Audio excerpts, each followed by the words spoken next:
semuanya dan dipelihara. Ayam peliharaan dengan ayam liar itu berbeda. Kalau ayam liar keluar pagi keluyuran kemana-mana, tapi kalau ayam peliharaan ya tidurnya musim hujan angin kencang itu tuh, betul nggak? Airnya kosong diisi, makanannya kosong diisi karena peliharaan. Beda kalau ayam liar umbaran, karena ada orang timur padi sampai selamat. Pertanyaannya, pilih ayam liar apa pilih ayam peliharaan? Kalau saya suruh ini nggak pilih dua-duanya, saya akan pilih ayam. Tapi kalau diperumpamakan, betul banget, pilih mana? Kalau pilih ayam liar, sakarnya dewe, semaunya dirinya, satu capek, badan dipayak-payak orang, penuh dengan bahaya, penuh dengan risiko. Beda dengan ayam peliharaan, tidak ada bahaya, sakit disuntik. Kalau ayam peliharaan sakit dibawa ke pasar, jual. Yang mau nggak dipotong, betul nggak? Ini perumpamaan. Begitupun kita, Rasulullah itu dipelihara oleh Allah. Ya, makanya langsung dijaga, dipelihara dari dosa, jadi selamat dari dosa, baik yang lalu, yang sekarang, yang dilindungi, dijaga. Maka tidak mungkin beliau itu berbuat dosa karena sudah dipelihara. Tidak mungkin makan ayam tetangga yang namanya ayam peliharaan, karena makannya semua sudah dijamin. Maukah kamu dipelihara oleh Allah? Sebenarnya Allah pelihara saya dan kamu. Cuma kamu yang tidak mau dipelihara.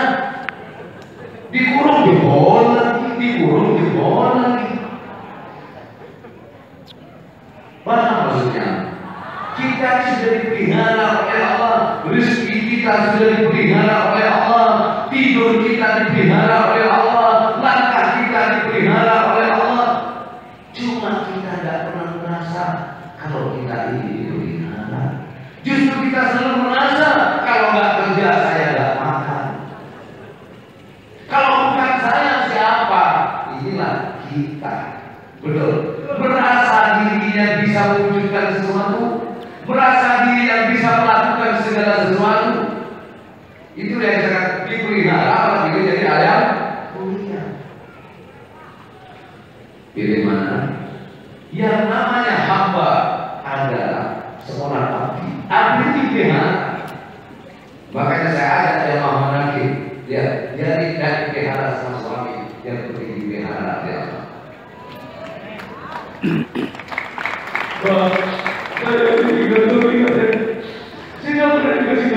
Biarin aja, suami kamu nggak pelihara kamu, tapi kamu percaya bahwa kamu dipelihara Allah. Berapa lama suami kamu nggak tanggung jawab? Sudah 2 tahun Pak, kamu masih hidup, kamu masih makan, kenapa kamu masih mengharap pelihara dari suami?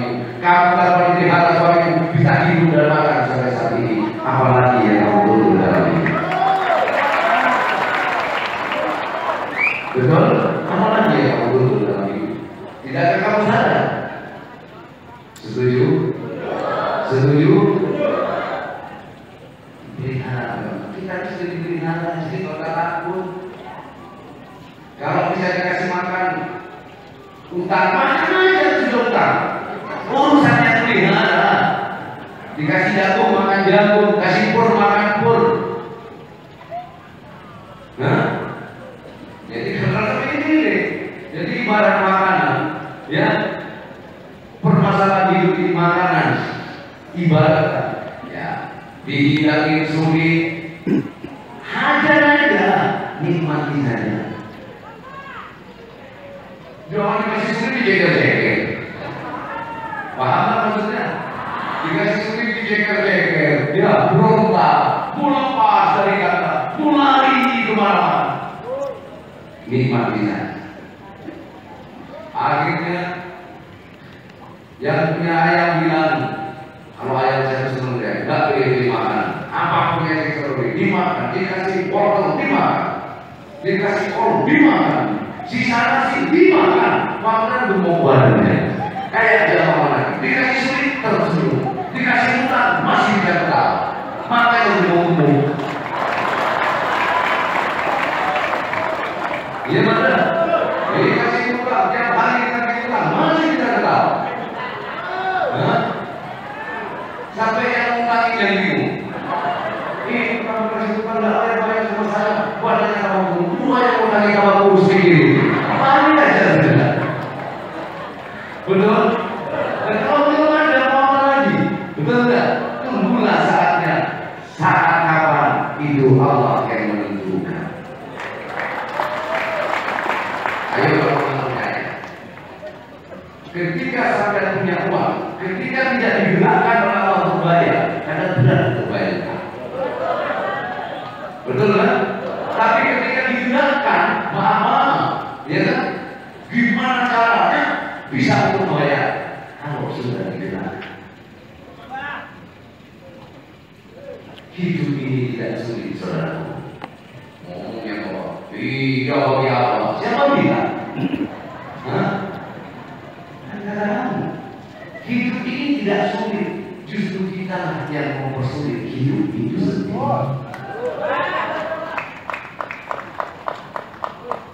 Betul? Betul mana? Kita yang mempersulit hidup ini. Dengan apa? Karena kita tak pernah merasa cukup dan puas dengan apa yang Allah berikan. Itulah awal mula kita dipersulit dalam hidup ini. Karena tidak merasa puas. Contohnya, sudah punya rumah bagus, ingin dibongkar dibikin 2 lantai. Pusing ya? Oh, pusing saya. Makanya jangan pernah mengeluh. Begitu pusing. Jadi belum selesai. Bukan banyak, kalau gimana itu? Jangan mengeluh.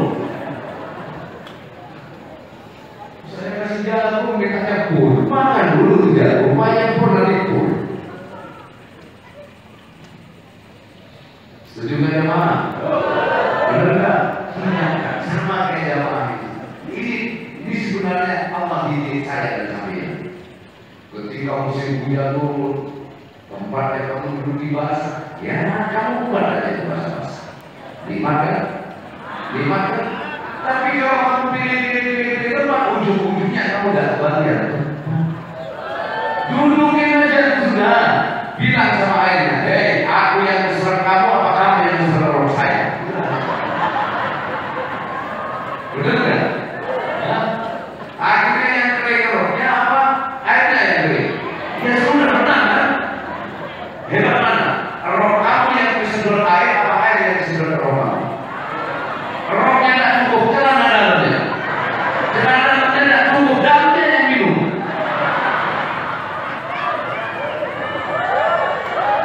Akhirnya mau pengajian yang tadinya banyak genangan air, selesai pengajian kering di tempat. Itu namanya menang. Menang melawan keadaan. Begitu juga saudaraku. Sama dengan kita baju basah. Pakai saja lah basah itu. Tidak perlu kamu jemur, pakai saja. Pasti akan kering. Betul.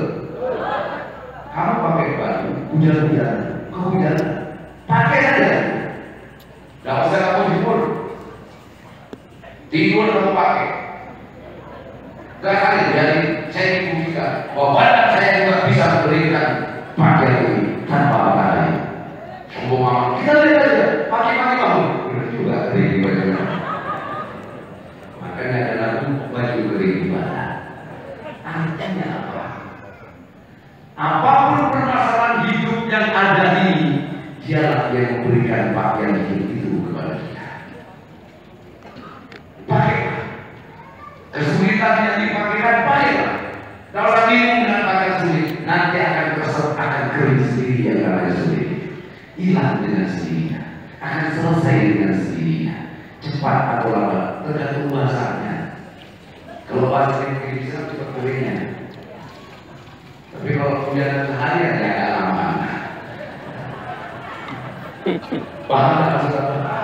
Yang tidak akan ada masalah yang tidak akan selesai, pasti akan selesai.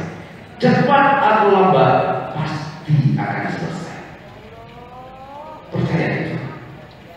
Oh, merasakan apa? Saya pernah punya hutang yang besar banget bagi kamu, tapi ujung-ujungnya lunas gak? Kebayang gak? Tidak tahu gimana kok lama-lama saya lunas, tidak.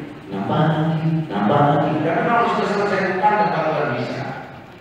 Jamaah lagi tidak akan pernah selesai hutangnya. Kenapa? Habis hutang lagi. Kalau orang hidup tidak punya hutang, saya katakan dia tidak hidup. Orang hidup itu masih punya hutang. Tidak punya hutang materi, mungkin punya hutang janji. Tak punya hutang janji, mungkin punya hutang budi.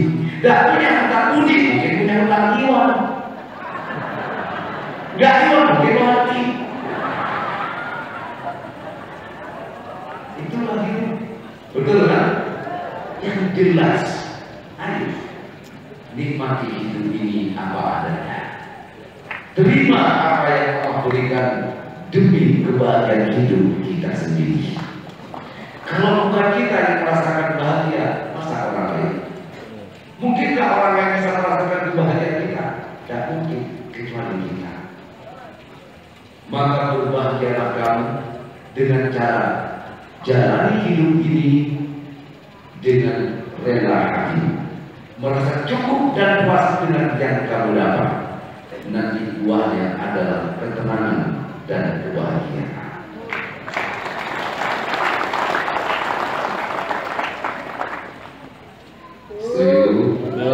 Setuju kan? Hidup jamaah manakib.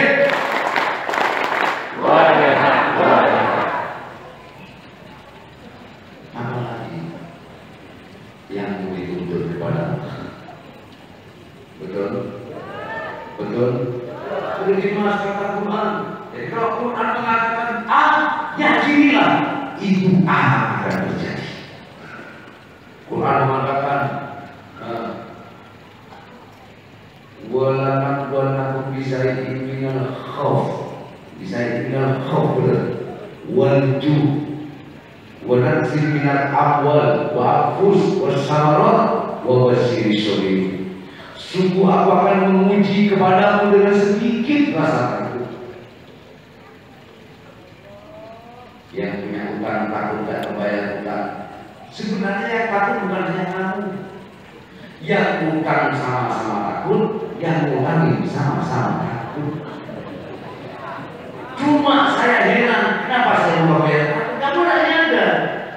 Yang datang lagi kamu itu takut juga, makanya lagi. Kok malah kamu lari? Yang datang takut sama kamu, kok kamu lari ngumpet? Hadapnya ada, ini dua orang penakut berhadapan.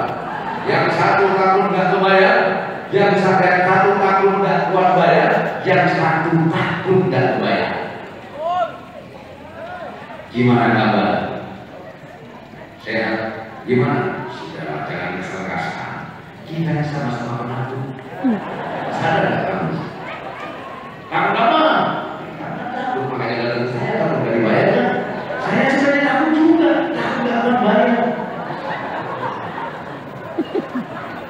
Betul? Kenapa baru nyadar? Kita ingin takut kamu. Abang, aku juga abang. Cuma kenapa kita paling takut kepada abang? Abang itu sebenarnya menghindari untuk menyita aset. Betul nggak? Karena kalau abang itu sampai dia nggak bisa bayar, aset disita, itu rugi pak. Berarti bank ini tidak bagus, betul nggak? Banyak kita aset, rugi, bukan itu yang diinginkan oleh bank. Bank menginginkan itu lancar, kelancaran. Makanya begitu lancar, putar lagi, gampang, putar lagi, tambah besar. Sebenarnya orang baru takut juga. Yang lagi takut lagi. dari batu. Kenapa? Kalau nggak bisa dia tak boleh pecah. Betul kan? Sungguh aku akan menguji kepadamu dengan sedikit perasaan. Satu, terus apa lagi? Wajib, sedikit kelaparan, kekurangan, terus apa lagi? Minat amwal, wal ampus, dikuranginya harta, ya, amal harta, dikuranginya jiwa. Yang tadinya kumpul sama keluarga kadang begitu anak sudah nikah ikut suami, benar nggak? Kadang anak kita ikut istri atau ada di wabasi sorry, sampaikan kabar gembira kepada orang yang sabar. Kalau kamu menerima semua yang terjadi itu dengan sabar, terima. Bagaimana mungkin bisa sabar? As-sabru adalah Allah. Kembalilah kepada Allah. Tempelkan kepada as-sabru. Kesabaran tempelkan kepada as-sabru. Kamu akan menjadi sabar kalau tempel kepada yang as-sabru. As-sabru itu siapa? Ya Allah.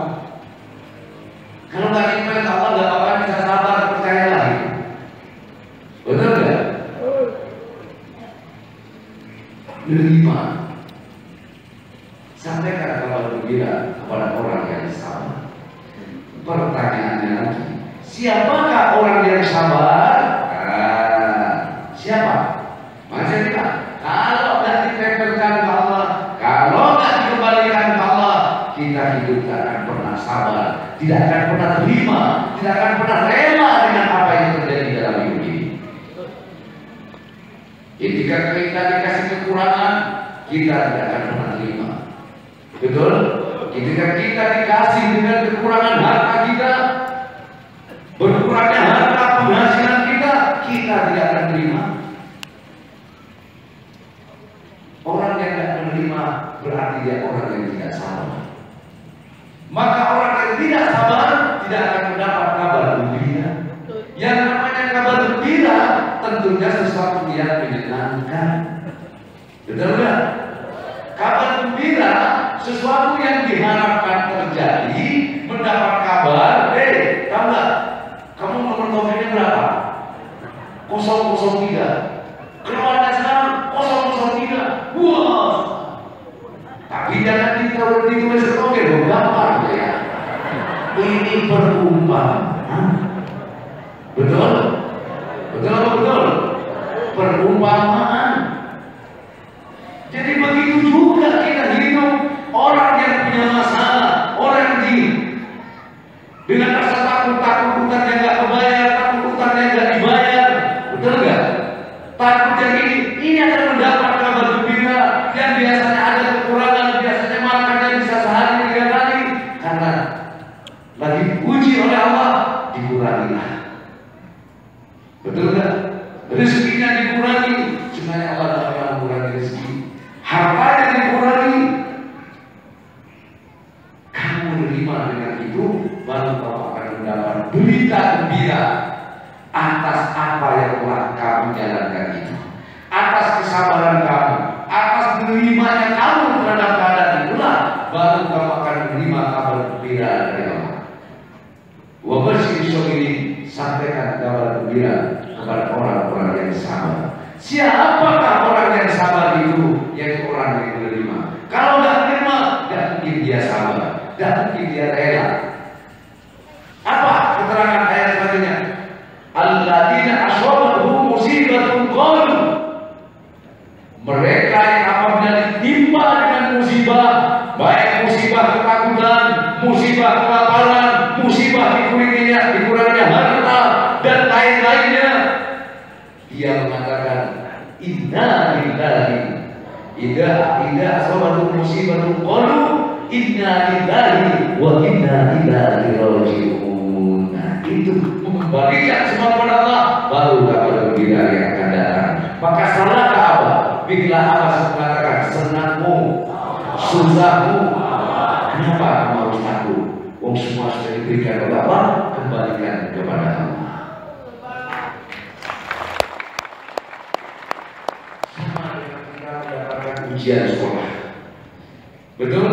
Kerjakan apa yang menurut menurut kamu itu mudah? Karena yang dulu anak-anak tenang ya, tenang, gak usah buru-buru, kerjakan ambil yang paling mudah dulu. Kerjakan ambil yang paling mudah, ambil yang mudah-mudah, yang gak sanggup tinggalin aja sudah, ambil gak mampu. Daripada ngisi ngawur, termasuk pelecehan, penghinaan itu. Tinggalkan aja, kumpulkan. Nanti yang mengisi selanjutnya siapa? Gurunya kali kan? Sini, kenapa enggak bisa? Enggak bisa begini. Ini caranya begini, ini begini, hasilnya ini. Betul nggak? Akhirnya kita diberitahu, oh segini. Ya nggak tahu ya kita. Ya tahu nggak bisa maksa lagi. Kita tahu, kita tahu nggak punya daya. Berbahaya lagi. Akhirnya dosa. Inna lillahi wa inna ilaihi raji'un.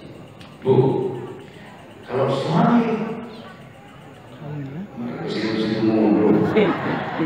karena saya bilang semua ini adalah apa yang kita terima itu karunia Allah. Senang ya karunia. Orang tahunya karunia itu sesuatu yang enak. Anak karunia Allah, istri karunia Allah, suami karunia Allah, mobil karunia Allah. Kalau enggak, ya, hutang karunia agama lagi. Hutang juga karunia Allah. Kalau nggak dapat karunia Allah, kamu tidak bakal dipercaya orang diutangi. Karena kamu tidak menganggap utang itu karunia, makanya ngumpet. Mobil mogok karunia Allah.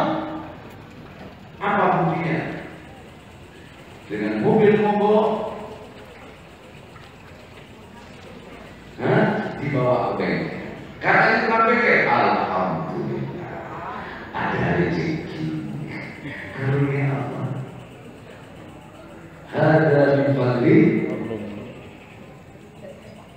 Tambah anak, karunia. Punya istri, tambah istri, karunia kata bapak. Terus kata ibu, musibah. Ya benar, hidup ini musibah. Semua ini musibah, nggak tahu. Karunia Allah itu pun bisa menjadi musibah, betul nggak? Hidup ini ada yang rahmat min Allah, ada yang balaan hasanah. Sesuatu kebaikan itu adalah rahmat min Allah. Kalau kita sadar bahwa kebaikan itu kamu rasakan sebagai karunia dari Allah, dikembalikan kepada Allah, menambahkan dekat, menambahkan ilmu kepada Allah. Tapi nikmat yang Allah berikan itu akan menjadi bala yang baik. Kebaikan tapi bala. Apa bala itu bahasa Indonesia? Petaka. Petaka akan menjadi petaka. Kebaikan bisa menjadi petaka kalau kita tidak segera mengembalikan kepada Allah. Makanya seperti inna lillahi wa inna ilaihi raji'un. Setuju kan? Ya. Setuju kan? Sudah cukup? Lama-lama. Sedikit yang penting terasa, sebentar yang penting terasa. Apa artinya lama? Kalau ujung-ujungnya mengurangi dari mana? Biar 2 menit, 3 menit, 5 menit, kalau 5, pilih mana? 10 menit, setelah 1 jam. Tapi karena kelamaan akhirnya hilang dari mata. Betul? Karena sudah lelah. Walaupun 5 menit, kalau 6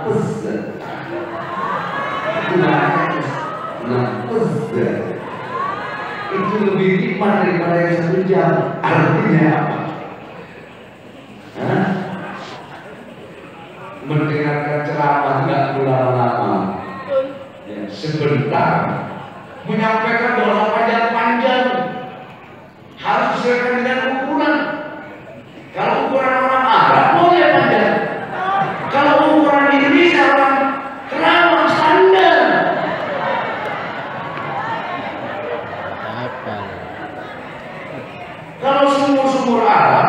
harus timbanya panjang.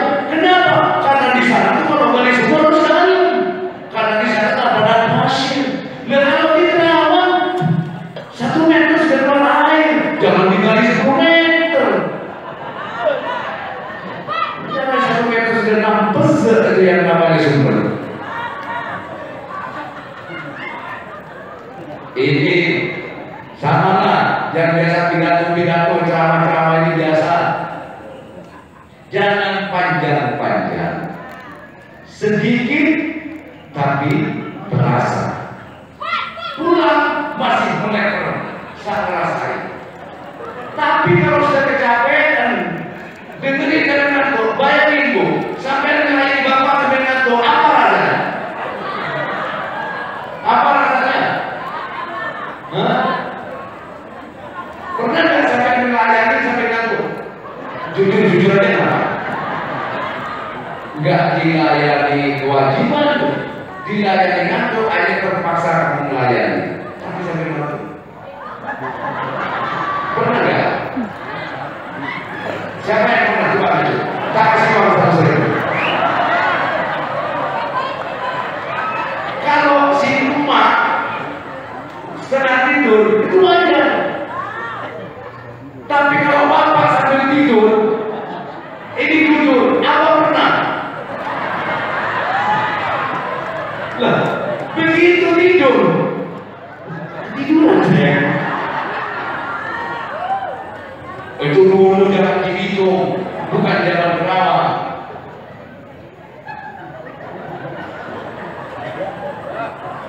Di situ saya ngaji kalau Allah menghindari tidur, ya kan? Lagi bikin anak bisa tidur. Jadi, sudah harus bayangin. Ya. Begitu juga kita sholat, jangan lama-lama. Betul nggak? Coba sholat, Allahu Akbar. Ngimami, mengantarkan kesempatan ngimami. Panjang-panjangnya. Gak tahu yang di belakang ini sudah berburu, sholatnya sudah berburu. Bismillahirrahmanirrahim.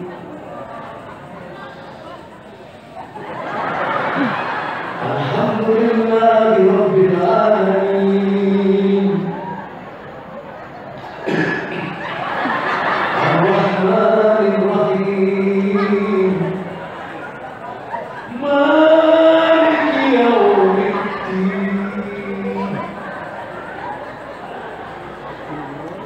إياك نعبد وإياك نستعين اهدنا الصراط المستقيم صراط الذين أنعمت عليهم غير المغضوب عليهم. Tidak ada walaupun diam dulu. غير المغضوب عليهم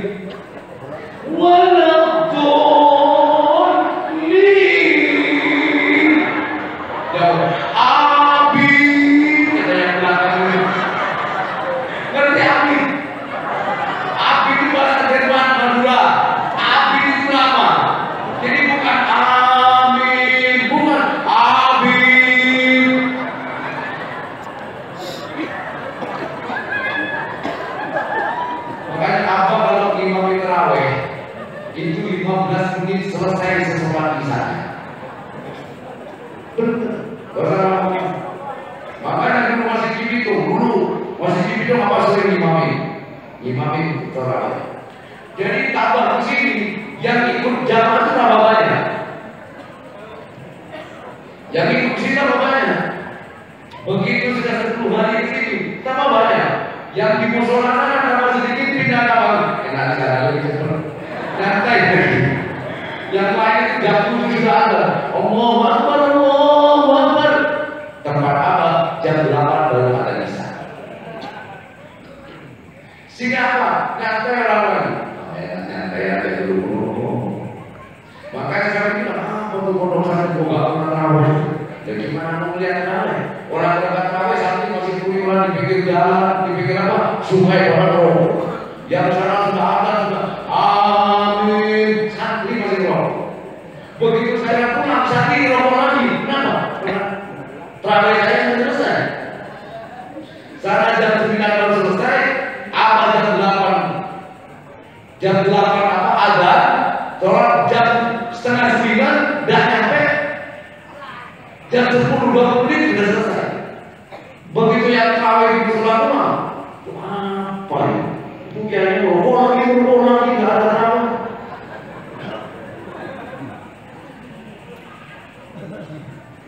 Tidak perlu cari nama, tidak perlu diperpanjang. Apa yang Allah berikan itu hasilnya. Wah, lagi mau ekor, lebih yang panjang atau ekor? Panjang si panjang dari begini, biar pendek. Oh, sebenarnya, wah, levis saja timbul. Begitu doa kepada Allah nggak perlu panjang-panjang, wirid nggak perlu panjang-panjang, sholat nggak perlu panjang, yang penting mantapnya itu kepada Allah. Kalau lama tapi mantap lebih bagus. Sudah panjang, kenceng, keras kan?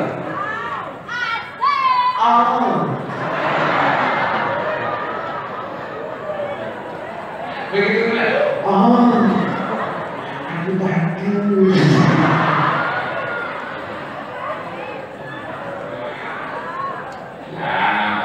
Ya, senang cara amal gini, ibu tidak senang jangan kaki lagi kalau susah. Ibu dari yang cocok ngajak yang lemah, masa kayak begitu lah, nggak boleh.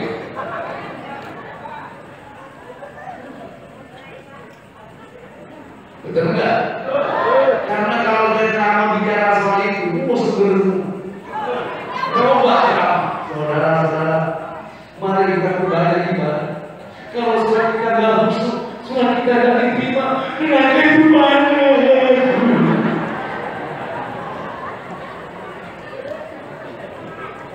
Ya ada. Pulang tadi jadi belakang saya, konsentrasi lama dulu.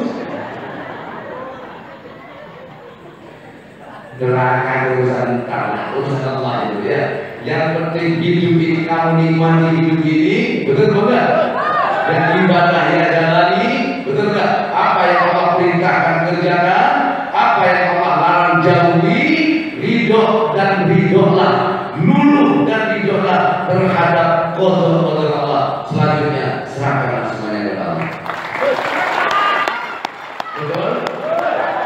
Mau neraka, mau surga bukan urusan kita. Ya, yang penting itu yang dapat ini. Satu, kerjakan apa yang Allah perintahkan. Jauhi apa yang Allah larang, luluh dan ridholah terhadap qada dan qadar Allah. Inilah kunci keberhasilan hidup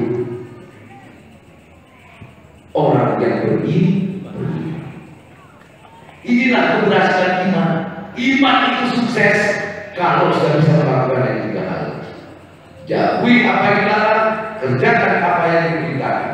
Kamu menjauhi yang dilarang, mengerjakan yang diperintahkan, tapi yang satu kamu gagal, apa kata Allah? Keluar kamu dari rumah lagi itu, cari Tuhan selain aku. Apa yang terakhir? Luluh dan ridho terhadap qada dan qadar. Apa qadar Allah itu? Segala sesuatu yang belum terjadi dan yang sudah terjadi itu semua digariskan oleh Allah sudah menjadi qada dan qadar Allah. Baik yang sudah terjadi, yang dulu, yang akan datang, yang mau terjadi, itu adalah qadar-qadarnya Allah. Maka siapkan hatimu. Nah, itu bentengilah hidupmu, bentengilah hatimu dengan siap menerima apa yang Allah takdirkan terhadap diri kita. Betul apa enggak? Betul enggak? Semua orang, ada nggak orang yang miskin? Ada nggak orang yang ingin bermasalah? Ya ada. Tapi kita siap menghadapi masalah, tapi jangan pernah kamu membuat masalah. Betul? Kerjakan apa yang nurut dan idola dan Allah dan Allah. Kalau tiga-tiganya ini bisa kamu jalankan, istilah kamu akan mencapai puncak nikmatnya iman. Kalau kamu sudah mendapatkan puncak nikmatnya iman, kamu baru akan merasakan lezatnya iman. Lanjut. Hidup jamaah lagi. Tarikis. Perjuangan dari awal sampai akhir dijadikan barokah, dikabulkan oleh Allah. Pulang selamat membawa barokah, kabul maksud kabul hajar, hati-hati di jalan. Di sini bisa trending gitu ya. Pulang kan? Makasih semuanya ya, hati-hati. Assalamualaikum warahmatullahi